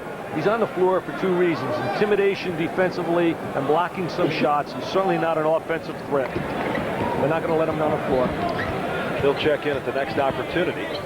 Boston in a 1-4 set now, isolating Maxwell on a box. Pressey was guarding him, and that's a mismatch. Cedric Maxwell with 15 points, so a big offensive night. Max during the regular season averaged around 14 points a game against the Milwaukee Bucks. The Celtics' biggest lead is now at 18. And the Milwaukee Bucks want a timeout. Look at Don Nelson. He's livid. He's talking to Pressey about defensive switches and rotating on the floor. And he'll talk a little bit more to Paul Pressey. 4:11 to go on the third. The Celtics out in front by 18. Congratulate Jack McKinney on being named head coach of the Kansas City Kings today. And there you go back in time with the Boston Celtics. Red Auerbach, and boy, they ran off a streak back in the 60s, didn't they, Dick? Winning all those national championships in the NBA. You talk about, we mentioned Bill Russell. I certainly don't want to malign his great career. He's the greatest defensive force ever in the middle. But when we're talking total offense and defense, I got to believe the edge goes to Jabbar. All right, 3 on the shot clock. The miss, Catchings tipped it out, and Bridgman, who has just 4 points and 1 field goal. Lanier has just 2 points.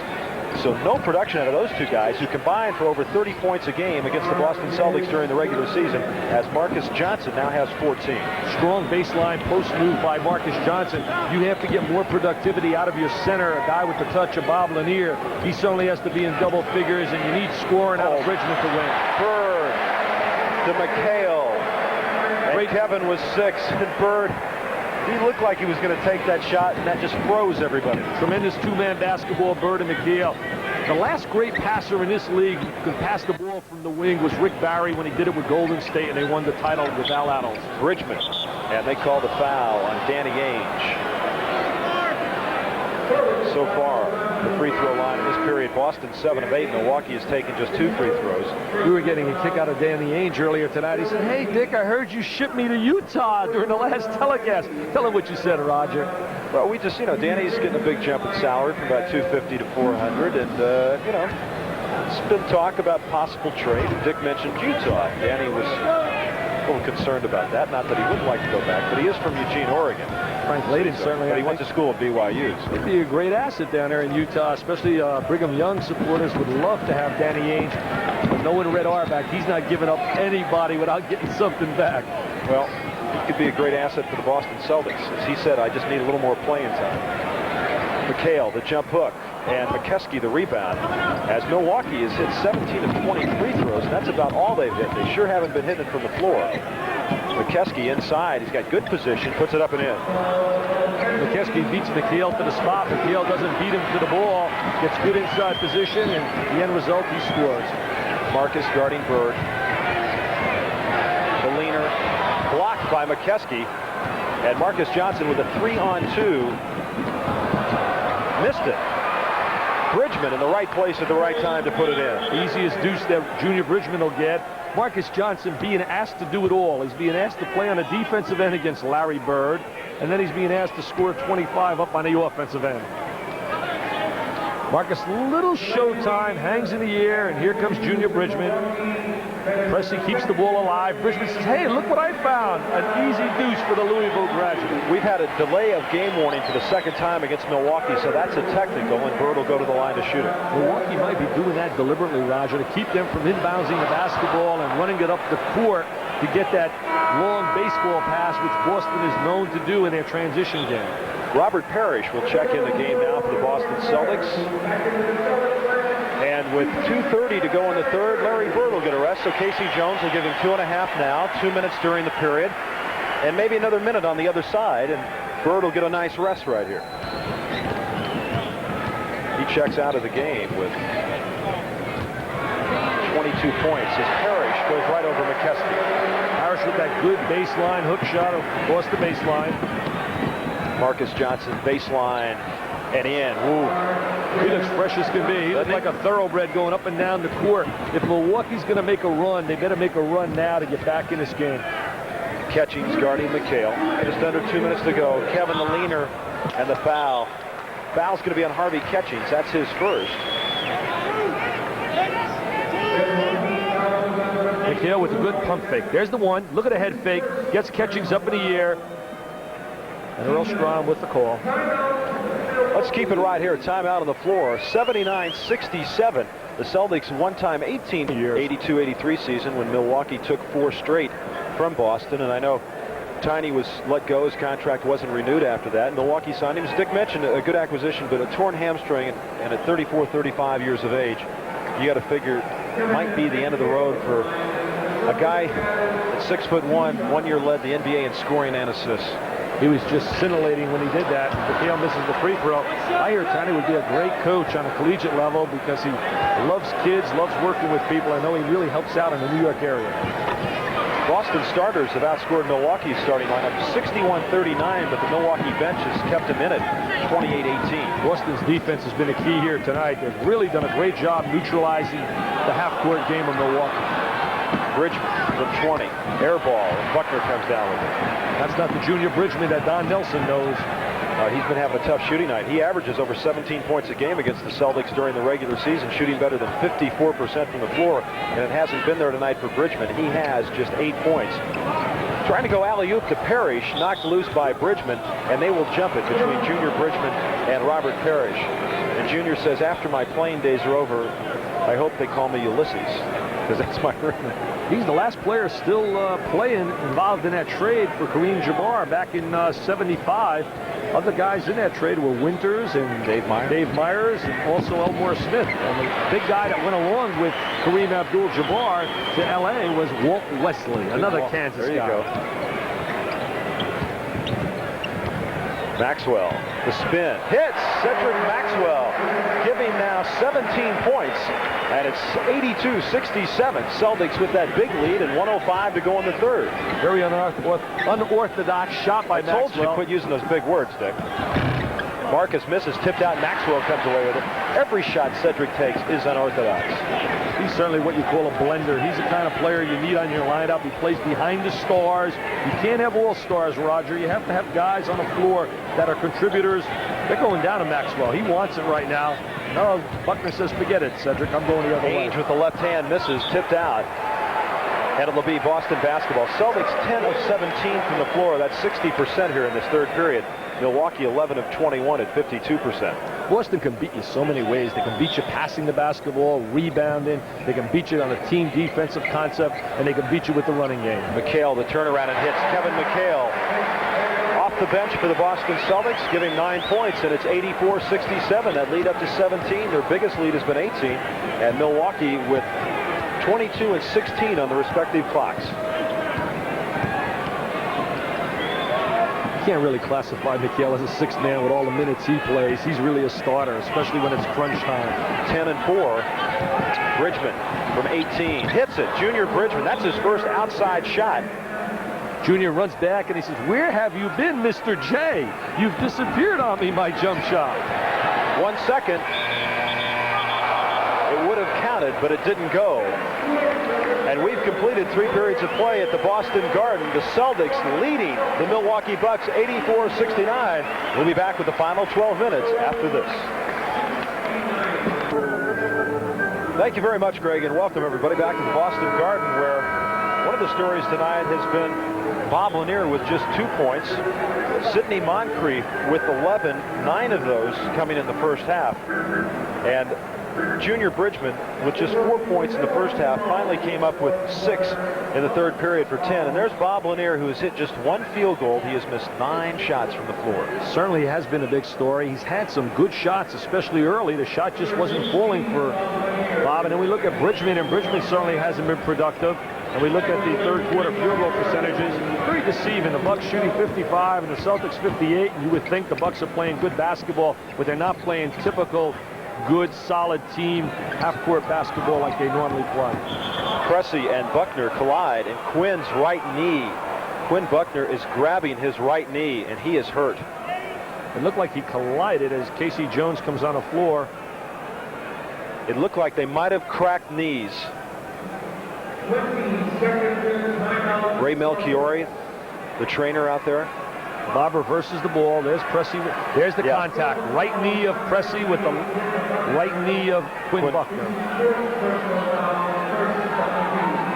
Casey Jones ran out on the floor immediately. You know, Quinn Buckner, he's been a very durable athlete. He was a former football player at the University of Indiana. The one thing we ought to note here tonight, Celtic guards got in foul trouble early, and they have been getting good play from Danny Ainge and from Quinn Buckner off the bench tonight. They've been rotating people on the floor like Buckner and Ainge, and as you mentioned, getting productive play from them as Buckner goes to the sideline. Roger, he was drafted in the NFL by the Washington Redskins for his football ability.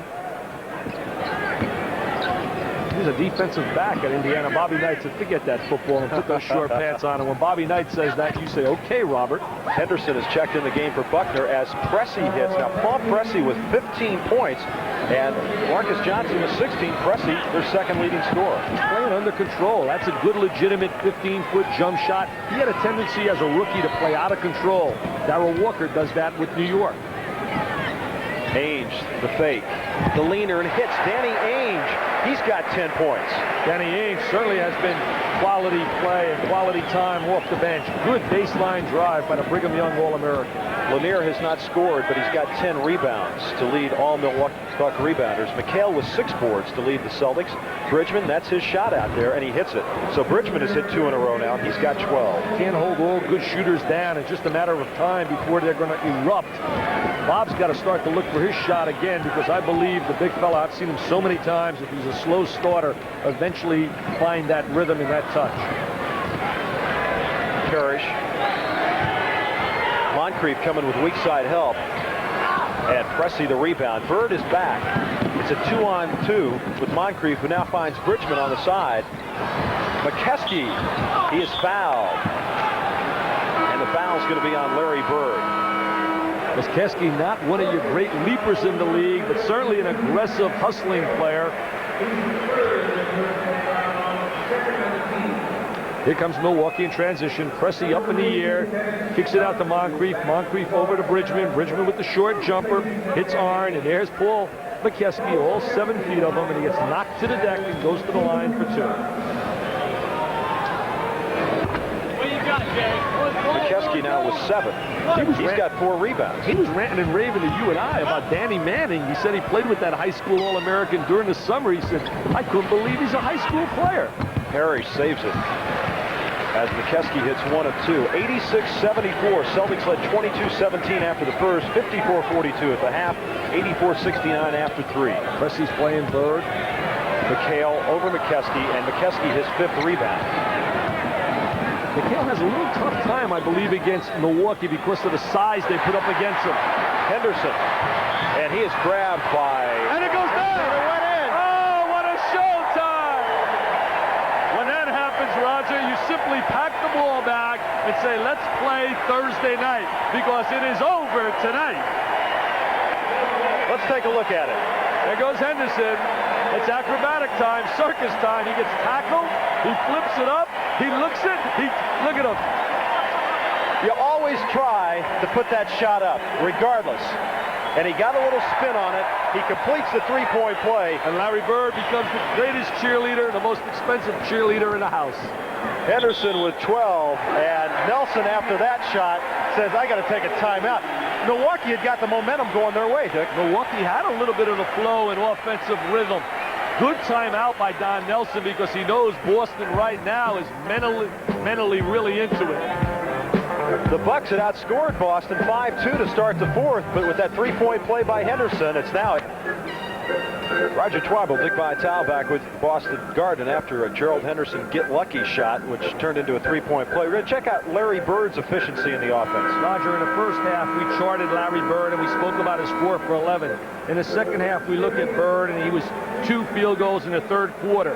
When we chart all of the Bs, circled Bs, which are scores, and the number of players, 31 and 44, being Ainge and Maxwell, those are the assists. And on this end of the second half, McHale, and we look down here for a layup also from Larry Bird.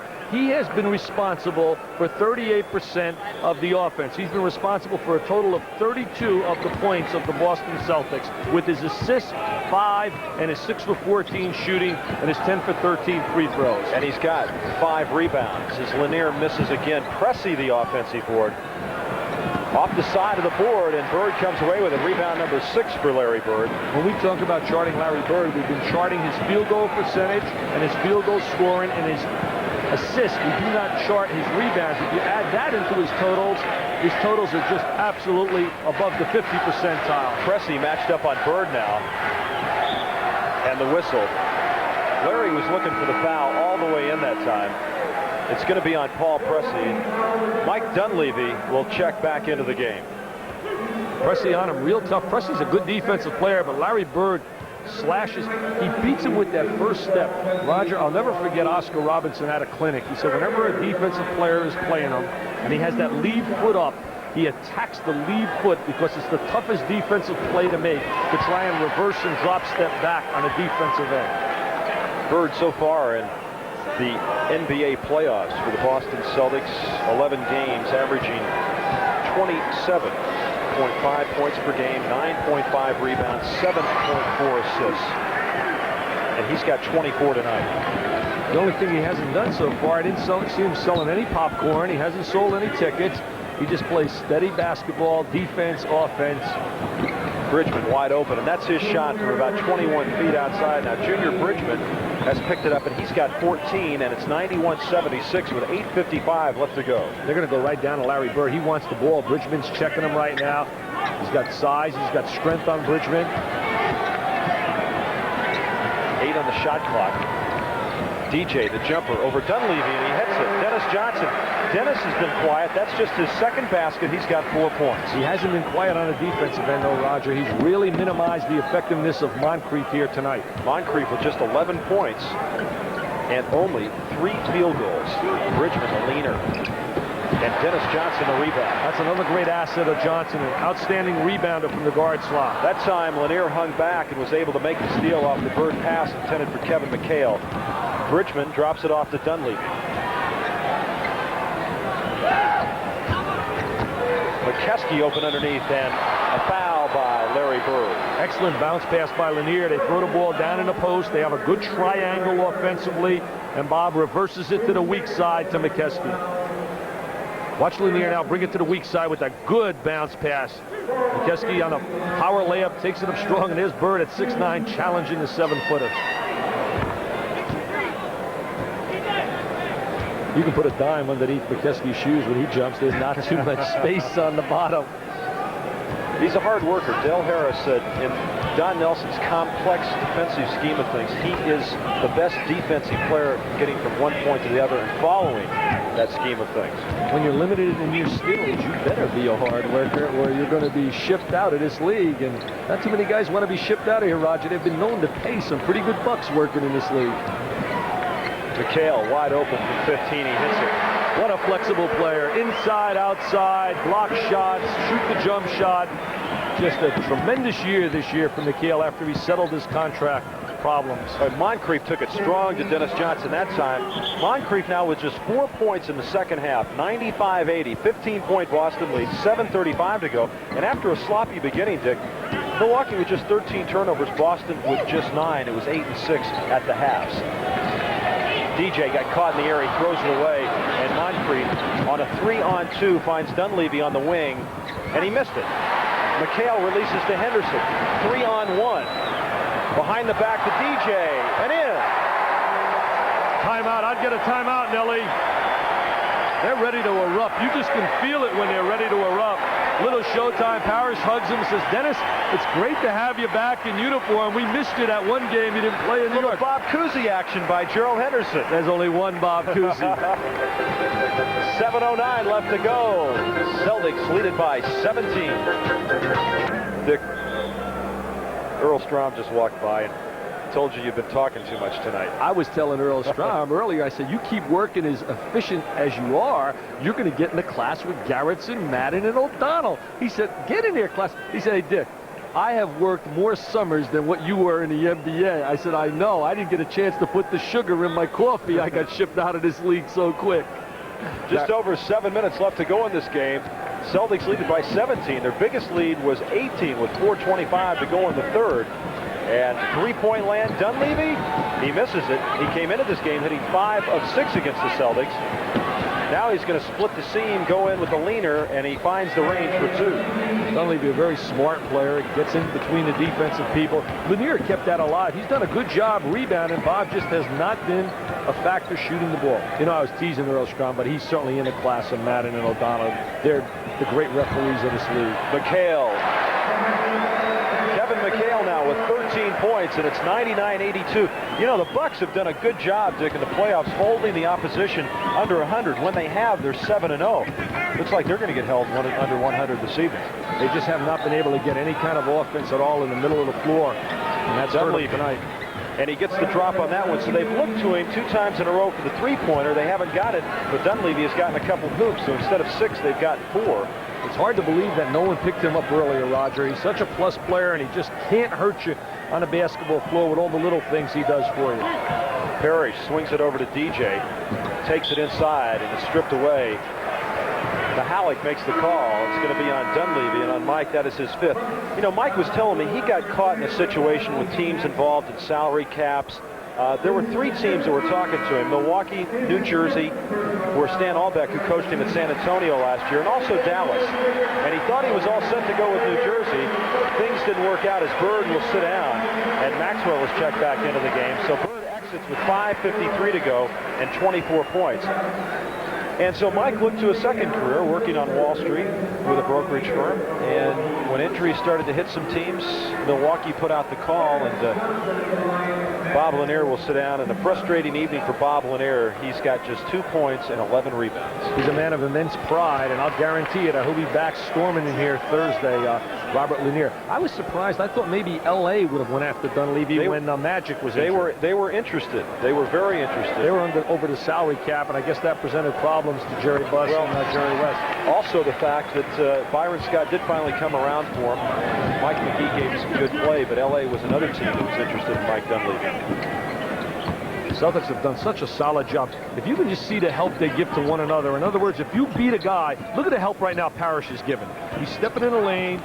I can't emphasize that enough, Roger. When they give help to one another defensively, you invite a player to what we call, you help and then you recover to your own man. You give help on the ball and recover to your own individual you're assigned.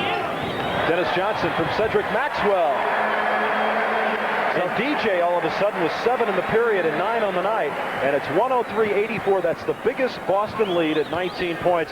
I'll tell you what, Dick, there was no letdown whatsoever after that 7th game win over the Knicks. If anything, an emotional victory that has obviously moved them on to bigger and better things here against Milwaukee. And the whistle outside, foul's going to be on Henderson, his 5th. Watch Dennis Johnson now run his man into a screen. Look at him. He walks Moncrief right into that screen. Now he bumps him. Look at Sidney caught off McHale. Credit that goal. Don't credit that goal to Mr. Johnson. Credit it to McHale for the screen. I could have made that layup. Marcus Johnson jams one home. He's got 18. 103-86. Less than 5 minutes to go, and some of the confident crowd here at the Boston Garden starting to catch an early train home as we're here at the North Station, Boston Garden, and it counts. Robert Parrish takes it in. He's got 16, and he'll go to the line to try to complete the three-point play as the Celtics have hit 29 of 34 from the foul line. Look at the mobility of a 7-footer, Roger, taking the ball strong to the basket, and he shields off the defensive player with his left hand. He converts it, but he turns and he looks for that little nod from the official. Some people might say he pushed off with that left hand. Romar's checked into the game. Randy Brewer also in, and I think Don Nelson has called it a night for the Milwaukee Bucks as they are down by 19 with 4:36 left to go. And Robert Parrish now with 17 points. He's got 4 rebounds. And the Celtics, their biggest lead, 106-86, 4:30 left to go in this basketball game. First game of the Eastern Conference Championship Series. And, of course, the winner of this one will play the winner of Phoenix and Los Angeles. The Lakers lead that series 1-0. Second game is later tonight. Dennis Johnson comes away with it. Henderson loses it, gets it back, and they're going to call traveling. Celtics run that great fast break. When they run that front wave and they get the ball on the sideline, they're always sending cutters down the gut of the defense, right down the lane. And they recognize Henderson, but he comes up with a foul.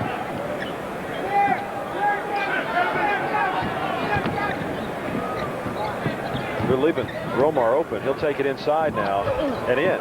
He gave them some good basketball during the middle of the year when they were struggling from their point guard slot. Nelson inserted Romar into the lineup, and he got some solid performances out of him. McHale, the jump hook, and the nice touch by Kevin McHale.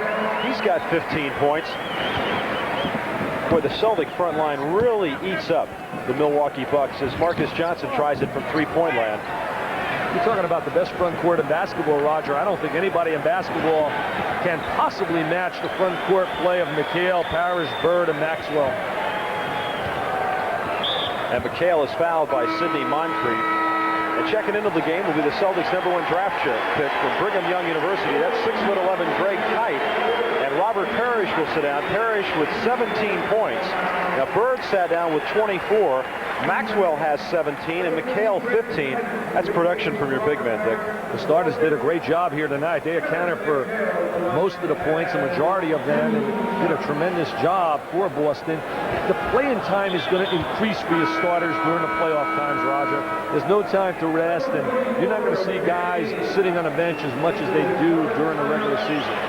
Danny Ainge has checked into the game, and also Kevin Greavy has come in now for the Milwaukee Bucks as Sidney Moncrief will sit down. So Don Nelson, they'll go back to the hotel, work out tomorrow, figure out what they've got to do on Thursday night. And Dick, we talked about it before. We felt if there was a game they could win here, this would have to be it. We thought so. We would think that the emotional lift would certainly be in favor of Milwaukee, with Boston coming off that real high, beating New York. But Boston's such a solid basketball team, Roger. Pressey, and he missed the jam, but he's fouled by Kite. McHale with 7 rebounds in the game to go along with his 16 points. Cedric Maxwell checks out. Max had a big night. He got him off to a good start, Dick, with 7 points in the first period. He ended up with 17, and Don Nelson, he's looking at his press pass, you know, the pass that gets him into the game. And he's thinking every moment on that sideline. Believe me, he's a solid leader. But Maxwell did establish a good rhythm right out of the gate. They went to him. He scored early. You know, Roger, everybody says, if you talk to basketball people, they say, let's get the preliminaries out of the way and let's go Boston and L.A. And everybody's practically conceding the title to L.A. But remember one thing, if it does happen, Boston has the home court advantage because they had a better record than L.A. And they're pretty tough to beat on this floor. This will be the 13th consecutive victory. And Dick, they're not just beating people by 5 or 6 points. They are blowing people away here at Boston Garden. The Knicks came in here 4 times and just got wiped out. There was a lane violation there on McHale, so Pressey got the extra free throw. Kevin Greavy, he's had a badly pinched nerve in his shoulder and his neck area in his left arm and hasn't seen much playing time. The foul's going to be on Greavy. Dick, I want you to do something for me as Paul McKeskey checks back in now. We've got the Preakness coming up this weekend. And Thursday night, I want you to give me your winner because I know the Derby you picked Althea and she's still running. That's the only horse I knew was running. I don't follow the horse game, Roger. I kept hearing about this Althea, and it's Sonny Werblin of the New York Knickerbockers, who I was in the office, the head of the Madison Square Garden. I heard him talking about this Althea, so I thought that would sound good. Dennis Johnson makes the free throw. Dennis had just 2 points coming into the final period. He now has 10 as Carlos Clark checks in. Scott Wedman checks into the game. Wedman got a couple of big hoops for him against the New York Knicks on Sunday in that 7th and deciding game. But let's give Dennis Johnson a lot of credit. We talked about it at the top, the job he did on Sidney Moncrief, who scored just 13. You said he had 2 points going into the last quarter, and now he ends up with 11, but they were the biggest 2 points of the night because he established defensive tempo. His play is so contagious to people around him, the way he's always aggressively tipping the ball, playing the passing lanes, and he does so many good things for you on that defensive end that are vital to winning. Brewer misses the turnaround, and M.L. Carr comes down with it. M.L. was a roommate at Guilford College with Lloyd Free. What a combo they must have been together. Now known as World Free. Right, exactly. 2:23 left to go. Wedman from the side. And Pressey, who's done a super job, Don Nelson off the bench in this game, going to be off Dennis Johnson. And Carlos Clark will check into the game. He's a 4th-round draft pick from Ole Miss. They're really high on Carlos. They think Carlos, if you talk to the players, Dennis gets a nice ovation, did a solid. He can play for me anytime he wants, Roger. I'd love to have a Dennis Johnson on my team. But, you know, Carlos Clark, you talk to the players, they say he's so impressive during the workouts, and they think he's going to be a good big guard contributing to this team in the future. They say he's not afraid to pull the trigger. Wedman isn't either as he hits it. Wedman knows he's not getting too much PT, and he's going to touch the rock, and the rock is going right to the hole. 113. 92. Greavy misses, and Kite the rebound. Casey Jones really likes Greg Kite, too. He says he's got a good NBA body. He has an NBA body. He fouls a little bit when he's on the floor. He's not afraid to bang some bodies. He doesn't look as big. He doesn't look like 6'11", but they say he is. Scott Wedman. Wedman's been on the floor about 14 seconds. He's taken 3 shots already. Romar and the roll gets it to go. This is called stat time right now. This is garbage time. Let's get a little stats, get a little sweat. Danny Ainge calling out a play. I think they want to isolate Carlos Clark. They get it to Kite down low. The hook, the tip. Kite gets it back. And the foul is going to be on Randy Brewer. This was a fun time for the coaches, right, Dick? No, it's fun time only for the coach that is on the W side. The coach that's on the L side, there is no fun at all. Maxwell is still laughing, having a ball. He's happy for one thing, that he's not looking at Bernard King.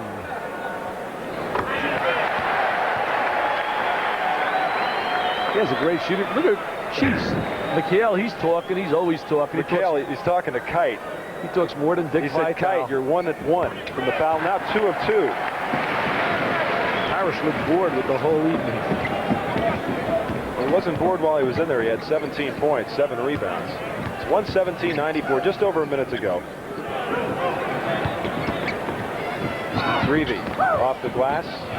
Brewer puts it up and in. Randy Brewer can turn out to be a good contributing player. He's going to have to go work on the Nautilus and work on some weights and get that body a little bit stronger to take the pounding in this league. Nice pass. Carlos Clark with an excellent move without the ball. Mississippi. He played in the league that was dominated by Dale Ellis during that era from Tennessee. Charlie Barkley, the human spaceship from out of Auburn. McKeskey, strong move, won't go. Well, they love Carlos Clark. They always like the 12th man when he can get in. And the crowd cheering for Carlos to take another shot. You think he will? Why not? 24 seconds left to go. And the misery is almost over for Don Nelson and the Milwaukee Bucks. And, you know, he doesn't show a lot of emotion in defeat or in victory. And we'll, of course, be back here Thursday night to see Game 2 and see what happens. See if the Milwaukee Bucks can shake off this loss.